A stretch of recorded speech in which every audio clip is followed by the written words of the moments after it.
Purihin natin ang Diyos at hilingin natin Kanyang ipagkapuri ang pok na ito. Pagtibayin mo ang iyong pagpapasmas, ang mga manggagawang dito'y makikinabang. Naakuin ang iyong tungkuling niyatas upang makahati sa iyong paglingap. Nadulutan ang tanang nangangailangan ng mga sangkap at gamit sa pamumuhay sa ikapagkakapuri ng iyong kadakilaan.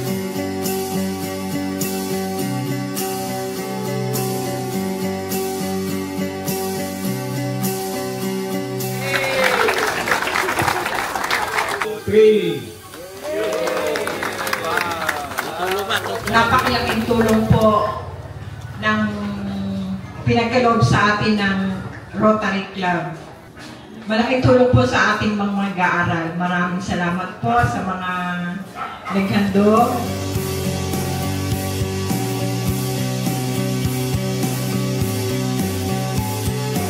Gusto namin mapaganda yung ating hand wash. Nag-isip kami ng design na tatatak sa ating proyekto na maging unique. So bahagi si Past President Lloyd. So lima yan, $42,750 yung kanyang amount sa limang hand wash facility, solar powered water system na yan. Sa pagkatang kaligayahan naman namin ay makapagdala ito kapag malinis na tubig na maiinom, mapahuhugas ng kamay at naiiwasan yung paglaganap ng sakit. Galing po tayo sa COVID, alam nyo yan. Hand washing ay napakahalaga. Kaya po sa pagkakataong ito, sa dinaanan ko pong maraming ligaw, ma'am, ay ito po talaga, you deserve this project. You deserve this project para po sa inyong mag-aaral. At hindi lamang po mag-aaral.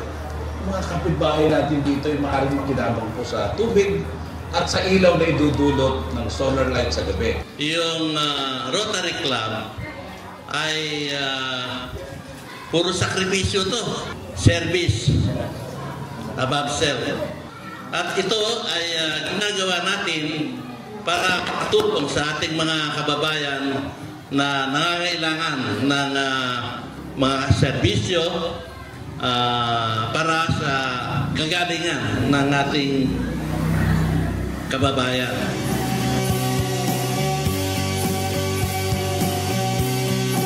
Yan po ay pwede nating inumin.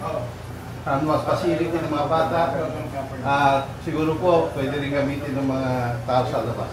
Ito yung yung pinaka-pump niya.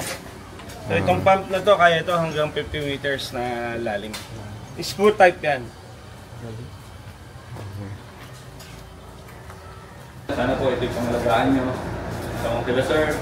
At ganoon din po, ilakap, nandyan po si Kap. Yung school, hindi na po sila mag-ano, magbabayad ng kuryente. Kasi solar po ito.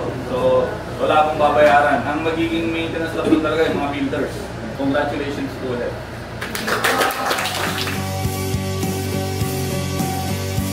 Kapalad po tayo na nabigyan tayo ng water system na to sa dinami-dami ng gustong magkaroon.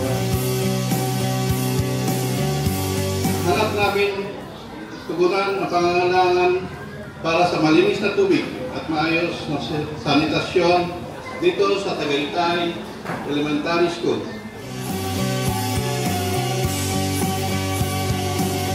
It's the most important for me, education, and that makes changes our country. So I'm very glad and proud to be a Rotary and to be part of our program for the global government. Thank you very much.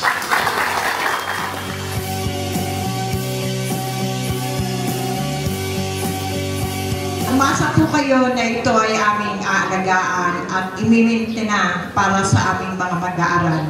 Hindi lamang po sa aming mga mag-aaral, kundi pati na rin sa mga bumubuo ng Tagaytay. Maraming salamat po sa inyo.